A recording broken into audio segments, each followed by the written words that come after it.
Le général George S. Patton avait vu le pire absolu de la destruction humaine. C'était un homme forgé dans les feux brutaux de la Première Guerre mondiale. Un cavalier endurci qui avait vu des hommes être déchiquetés par les tirs de mitrailleuses dans les tranchées boueuses de France. Et un commandant qui venait de passer les 3 dernières années de sa vie à mener des colonnes blindées à travers les champs de bataille explosifs et imbibés de sang d'Afrique du Nord, de Sicile et d'Europe occidentale.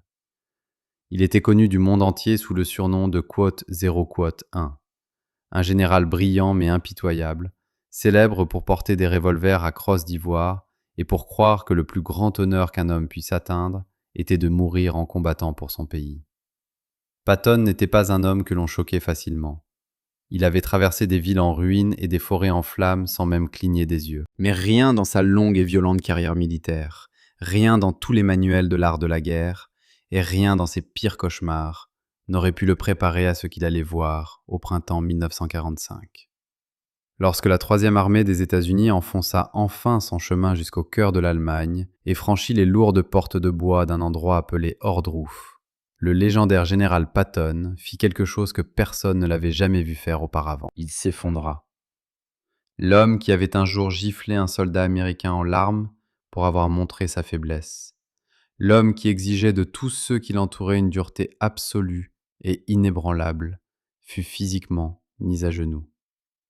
La puanteur du camp, la cruauté inimaginable des gardes SS et l'ampleur même du meurtre mécanisé forcèrent le grand général Patton à tourner le dos, à s'appuyer contre un hangar de bois et à se vider violemment l'estomac. Mais son malaise ne dura pas longtemps. En quelques minutes, ce malaise se transforma en une rage froide, terrifiante et impitoyable. Ce que Patton et ses troupes de combat américaines firent aux gardes nazis et aux responsables allemands locaux dans les heures et les jours qui suivirent la libération d'Ohrdruf reste l'un des moments de justice les plus puissants, les plus glaçants et les plus controversés de toute l'histoire humaine. Avant de plonger en profondeur dans cette histoire vraie de la Seconde Guerre mondiale, incroyablement crue et non filtrée, j'ai besoin que vous appuyiez sur le bouton Quote 2 et que vous laissiez un like sur cette vidéo si vous pensez que la véritable histoire non censurée de la plus grande génération ne doit jamais être oubliée. Nous allons aujourd'hui explorer des vérités très sombres et très difficiles. Et je veux savoir exactement où vous vous situez. Si vous estimez que les monstres qui commettent des crimes contre l'humanité ne méritent absolument aucune pitié lorsqu'ils sont enfin capturés, tapez le mot justice dans les commentaires dès maintenant. Mais si vous estimez qu'une armée civilisée doit toujours respecter les règles strictes de la Convention de Genève, peu importe à quel point l'ennemi est mauvais, tapez le mot rules. Il n'y a pas de réponse facile ici. Alors, remontons en avril 1945 et franchissons les portes d'un enfer vivant. Pour vraiment comprendre l'impact explosif et bouleversant du camp de concentration d'Ohrdruf sur le haut commandement militaire américain, il faut comprendre l'état d'esprit des soldats alliés au moment où ils franchissaient la frontière allemande. Pendant des années, le public américain et les troupes de combat ordinaires avaient entendu des rumeurs vagues et obscures au sujet de camps épouvantables cachés au plus profond des forêts sombres du Troisième Reich. Selon les archives historiques du United States Holocaust Memorial Museum et les mémoires soigneusement documentées des soldats qui combattirent sur le théâtre européen, beaucoup de soldats américains crurent d'abord que ces rumeurs n'étaient que de la propagande de guerre exagérée. Ils pensaient que ce n'était que le gouvernement qui essayait de les galvaniser pour qu'ils combattent les Allemands. Ils s'attendaient à trouver des camps de prisonniers de guerre durs, peut-être des corvées de travail brutales. Mais ils s'attendaient à trouver quelque chose qui restait à l'intérieur des limites d'une guerre humaine reconnaissable. Ils n'avaient aucune idée qu'ils étaient sur le point de découvrir un empire industriel tout entier, consacré à la torture et à l'extermination des êtres humains. Les SS, l'organisation paramilitaire fanatique d'élite qui dirigeait ces camps, avaient passé plus d'une décennie à mariner dans une idéologie toxique et profondément dangereuse de supériorité raciale. Selon la brillante analyse historique de Ladislas Farago dans son livre Patton, Ordeal and Triumph, ces gardes SS ne se considéraient pas comme des soldats ordinaires. Ils croyaient sincèrement, jusqu'au plus profond de leurs os, qu'ils étaient une race des seigneurs biologiquement supérieure et que les gens qu'ils gardaient n'étaient rien de plus que des insectes à écraser. Pendant des années, Ces gardes avaient opéré avec une autorité absolue et incontestée, vivant dans des maisons confortables près des camps, mangeant des repas chauds et écoutant de la musique classique. Alors qu'à seulement quelques centaines de mètres de là, ils affamaient, battaient et assassinaient des hommes, des femmes et des enfants innocents avec une efficacité bureaucratique terrifiante. Ils pensaient qu'ils ne seraient jamais tenus pour responsables. Ils pensaient qu'ils gagneraient la guerre et que les cendres de leurs victimes seraient simplement emportées par le vent. Si vous trouvez terrifiant la facilité avec laquelle des êtres humains ordinaires peuvent être endoctrinés au point de devenir des monstres absolus lorsqu'on leur donne un pouvoir total sur les autres, tapez le mot truth dans les commentaires dès maintenant, car cette réalité psychologique est quelque chose contre lequel nous devons toujours nous prémunir. Tout changea le matin du 4 avril 1945. Les vétérans aguerris au combat de la 4e division blindée et de la 89e division d'infanterie, servant sous la 3e armée de Patton, progressaient rapidement à travers le land allemand de Thuringe. Alors qu'ils approchaient de la petite ville d'Ordruf, apparemment paisible, les soldats commencèrent à remarquer quelque chose d'étrange. Selon les rapports de combat incroyablement détaillés déposés par les officiers commandants, la première chose que les troupes américaines remarquèrent ne fut pas une vision, mais une odeur. C'était une odeur épaisse, douceâtre et écœurante qui pesait lourdement dans l'air froid du printemps, s'accrochant aux uniformes des soldats et brûlant l'arrière de leur gorge. Alors que les chars se rapprochaient de l'enclos clôturé situé juste à l'extérieur de la ville, le silence était assourdissant. Il n'y avait pas de coup de feu. Il n'y avait pas de résistance. Les GI américains, des garçons venus des fermes de l'Ohio et des rues des villes de New York, qui s'étaient battus pour traverser les plages de Normandie et avaient survécu à l'enfer glacé de la bataille des Ardennes, franchirent enfin les portes principales du camp d'Ordruf. La scène qui les accueillit était quelque chose qui entrait leur cauchemar jusqu'au jour de leur mort. Selon les témoignages militaires officiels enregistrés par le Center of Military History de l'armée américaine, toute l'enceinte était jonchée des cadavres non enterrés des prisonniers. Ils étaient empilés comme du bois de corde dans la boue. Les quelques survivants qui émergèrent lentement des baraquements de bois ne ressemblaient même plus à des êtres humains. C'étaient des squelettes ambulants, leurs yeux complètement creux, trop faibles ne serait-ce que pour acclamer leur libérateur. Les gardes SS, comprenant que l'armée américaine se rapprochait, avaient tenté d'exécuter le plus de prisonniers possible avant de fuir dans les bois. Mais ils avaient manqué de temps.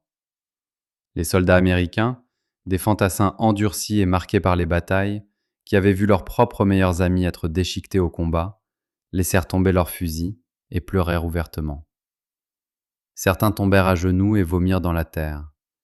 Mais ce choc initial, cette vague écrasante de chagrin, se mua très rapidement en une rage aveuglante et incontrôlable. Je veux que vous vous mettiez dans les bottes d'un soldat américain à cet instant précis. Vous venez de vous battre pour traverser un océan. Vous avez perdu vos frères d'armes. Et maintenant vous vous tenez dans un camp rempli de gens innocents assassinés. Si vous pensez que vous seriez capable de retenir votre colère et d'arrêter pacifiquement les gardes restants, tapez le mot « peace ». Mais si vous savez au plus profond de votre cœur que vous voudriez une vengeance immédiate et violente, tapez le mot « revenge » dans les commentaires dès maintenant. Je lis chaque commentaire et je veux connaître votre réaction honnête. Les soldats du rang ordinaire furent profondément traumatisés.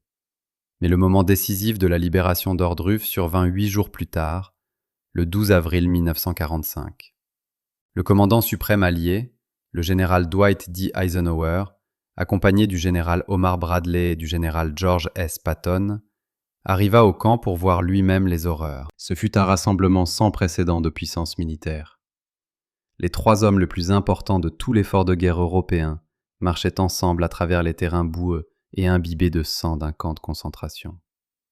Selon les mémoires personnelles du général Omar Bradley, A Soldier's Story, l'atmosphère était incroyablement tendue. Eisenhower, un homme qui d'ordinaire commandait les armées depuis un bureau dans un quartier général impeccable, se força à entrer dans les recoins les plus profonds et les plus sombres du camp. Il inspecta les chambres de torture.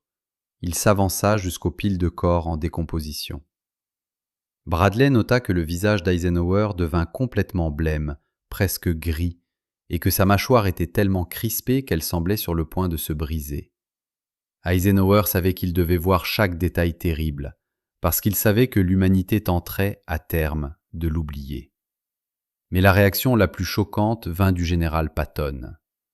Patton, le guerrier ultime, l'homme qui avait toujours romancé la gloire et l'effusion de sang du combat, fut complètement submergé physiquement par le mal absolu et lâche qu'il avait sous les yeux. Selon plusieurs témoignages oculaires des officiers présents, Patton entra dans un hangar où les corps des prisonniers affamés avaient été jetés sans soin, jeta un seul regard, tourna son visage vers la paroi de bois et vomit violemment.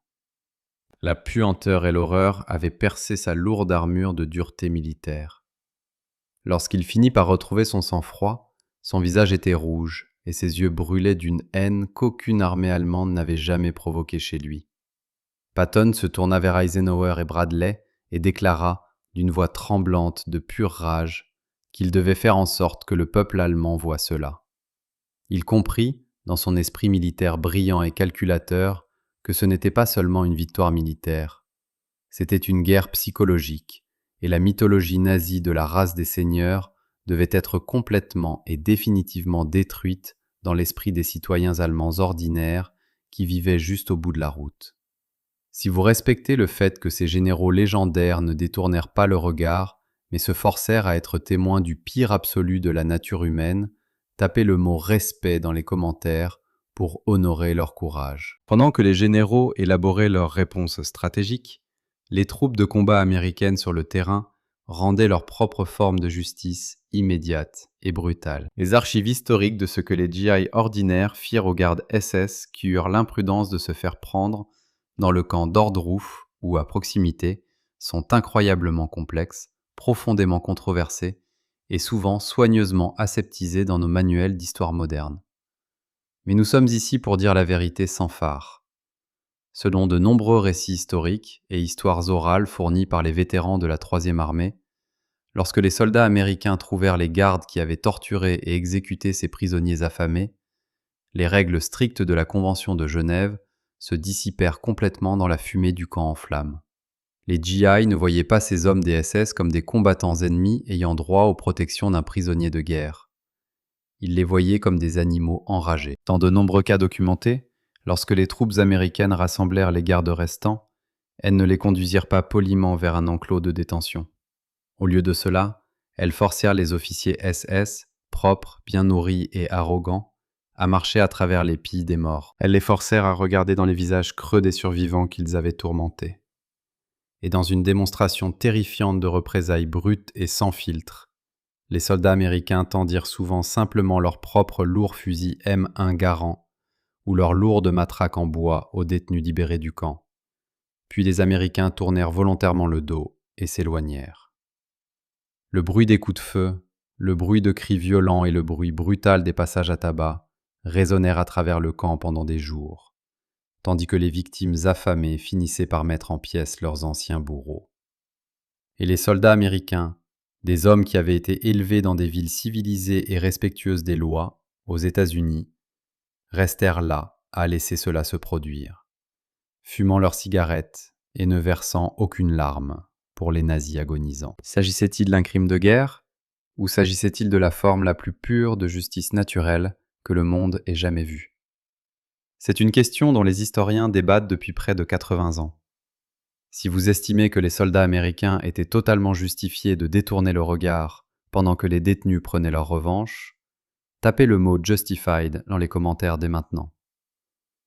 Mais si vous estimez que nous ne devons jamais nous abaisser au niveau de nos ennemis et que même les pires monstres méritent un procès équitable devant un tribunal, tapez le mot « trial ». Soyez honnête avec vos sentiments, car ce sont les lourds fardeaux moraux que nos grands-pères ont dû ramener avec eux à la maison. Mais le général George S. Patton ne se contenta pas de punir les gardes. Il comprit que la machinerie mécanisée massive de l'Holocauste n'aurait pu exister sans la complicité silencieuse, l'ignorance volontaire et la coopération discrète des citoyens allemands ordinaires de tous les jours, qui vivaient dans les belles villes propres situées juste à l'extérieur des portes de ces camps. Ohrdruf se trouvait à une courte distance de la pittoresque ville de Gotha. Les habitants de Gotha prétendirent, comme presque tous les citoyens allemands le prétendirent à l'arrivée des Américains, qu'il n'avait absolument aucune idée de ce qui se passait à l'intérieur du camp. Ils prétendirent n'avoir jamais senti l'odeur de la chair brûlée. Ils n'avaient jamais vu les trains pleins de gens affamés, et ils étaient des victimes innocentes du régime d'Hitler. Patton savait que c'était un mensonge absolu et lâche. Selon les récits historiques profondément émouvants conservés par les archives nationales, Patton entra dans une rage légendaire en entendant ces excuses. Il émit immédiatement un ordre militaire terrifiant.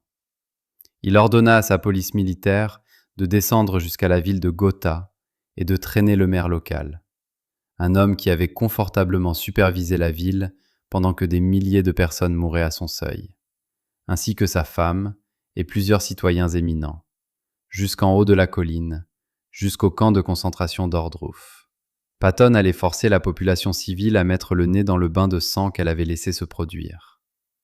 La police militaire, agissant avec zéro patience et zéro politesse, força le maire, vêtu de ses beaux habits civils, à marcher à travers la boue épaisse et sanglante du camp. Ils forcèrent le maire et sa femme à se tenir au-dessus des corps émaciés et en putréfaction des prisonniers. Ils les forcèrent à sentir la puanteur de la mort qu'ils prétendaient n'avoir jamais remarquée. Les officiers américains leur criaient dessus, exigeant de savoir comment ils pouvaient encore prétendre à l'ignorance alors que les cendres de ces gens innocents étaient tombées sur leur maison allemande propre.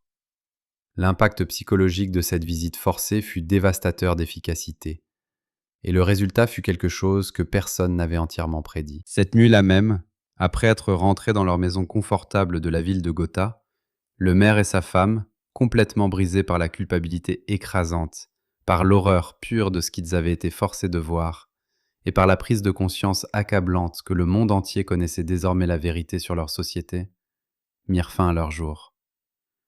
Ils se pendirent dans leur maison. Lorsque le général Patton fut informé du suicide du maire le lendemain matin, il ne montra, dit-on, absolument aucune sympathie. Pour Patton, pour les troupes américaines aguerries au combat, ce n'était que la confession tardive d'une conscience coupable. Si vous estimez que Patton avait absolument raison de forcer les habitants de la ville à regarder les horreurs qu'ils avaient ignorées, tapez le mot « right » dans les commentaires. Voyons combien d'entre vous se rangent du côté de la méthode légendaire de guerre psychologique du général Patton. La libération d'Ordruf changea toute la trajectoire de la stratégie psychologique alliée pour le restant de la guerre en Europe. Le général Dwight D. Eisenhower, reconnaissant la profonde et sombre importance de ce qu'ils avaient découvert, émit immédiatement une série d'ordres radicaux qui résonneraient à travers l'histoire. Selon les communications officielles conservées par la bibliothèque présidentielle Eisenhower, Eisenhower envoya des messages urgents et hautement prioritaires à Washington et à Londres. Il exigea que des hommes politiques, des membres du Congrès et des journalistes internationaux soient transportés par avion à travers l'Atlantique immédiatement, afin de constater les camps de leurs propres yeux. Eisenhower connaissait la nature humaine. Il savait qu'avec le temps, à mesure que le choc s'estomperait, les gens tenteraient de nier que ces crimes aient jamais eu lieu. Il déclara, dans une formule restée célèbre, qu'il voulait que tout soit photographié, que tout soit documenté et que tout soit enregistré, afin que, selon ses propres mots, le cours de l'histoire ne soit pas déformé, et que personne ne puisse jamais écarter cela comme étant de la propagande de guerre. Il força chacun des soldats américains présents dans la zone et qui n'étaient pas activement engagés dans les combats à traverser le camp à pied. Eisenhower voulait que ces hommes sachent exactement pourquoi ils avaient mené cette longue et terrible guerre, et exactement quel genre de mal absolu ils étaient en train d'effacer de la surface de la Terre. Grâce à la brillante prévoyance d'Eisenhower et à l'application agressive par Patton du principe consistant à obliger les Allemands à affronter leurs propres crimes, nous disposons aujourd'hui de la preuve photographique indéniable de l'Holocauste. Nous avons les images des bulldozers poussant les corps, les images des survivants en larmes, et les images des garçons de ferme américains choqués et horrifiés se tenant aux portes de l'enfer. Si vous êtes reconnaissant de la sagesse du général Eisenhower d'avoir documenté ces atrocités, afin que l'histoire ne puisse jamais être réécrite ni niée par ceux qui souhaitent dissimuler la vérité, tapez le mot « Never Forget » dans les commentaires dès maintenant. Votre engagement contribue à diffuser cette histoire authentique auprès d'une jeune génération qui a désespérément besoin de l'entendre. En jetant un regard rétrospectif sur les actions du général George S. Patton, sur les décisions du général Eisenhower et sur le châtiment brut et violent infligé par les GI américains ordinaires aux portes d'Ordruff, nous sommes contraints d'affronter les réalités les plus difficiles et les plus inconfortables du conflit humain. L'histoire d'Ordruff n'est pas un film hollywoodien aseptisé et bien propre, où les héros arrivent sur des chevaux blancs et où tout se résout proprement. C'est un chapitre désordonné, brutal et profondément traumatisant de notre histoire. Elle nous montre que la guerre altère fondamentalement l'âme humaine. Les soldats américains qui étaient arrivés en Europe en jeunes hommes innocents furent transformés en juges durs et impitoyables, qui rendirent des sentences rapides et violentes contre les gardes SS qui avaient abandonné leur propre humanité. Nous pouvons rester assis dans le confort du monde moderne et débattre de la légalité de ce que les troupes américaines firent à ces gardes. Nous pouvons débattre de la question de savoir si le tourment psychologique infligé par Patton au maire allemand fut inutilement cruel. Mais à moins de nous être tenus dans cette boue glacée, à moins d'avoir senti la puanteur écrasante d'un abattoir industriel, et à moins d'avoir plongé notre regard dans des yeux creux et mourants d'un être humain semblable à nous, traité plus mal qu'un animal, nous ne pourrons jamais véritablement juger les actions des hommes qui libérèrent ces camps. Ils firent ce qu'ils sentirent devoir faire en présence d'un mal pur et non altéré. Ils brisèrent la mythologie de la race des seigneurs nazis, non seulement avec des chars et de l'artillerie, mais en traînant les architectes arrogants de ce système jusque dans la boue, et en les forçant à affronter les conséquences terrifiantes de leur arrogance. La valeur éducative de cette histoire lourde et difficile est immense. Elle nous enseigne que la civilisation est incroyablement fragile.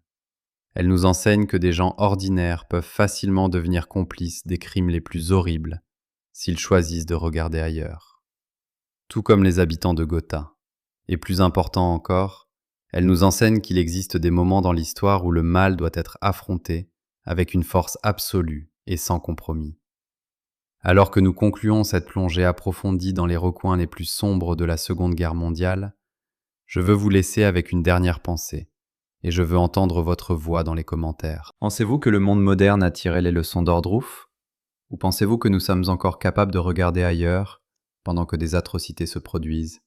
Faites-moi connaître vos pensées, et si cette vidéo vous a interpellé, si elle vous a appris quelque chose de nouveau, et si vous croyez en la préservation de l'histoire brute et non censurée de notre passé, appuyez sur le bouton j'aime, abonnez-vous à la chaîne et activez toutes les notifications afin de ne jamais manquer une plongée approfondie. Merci de défendre l'histoire.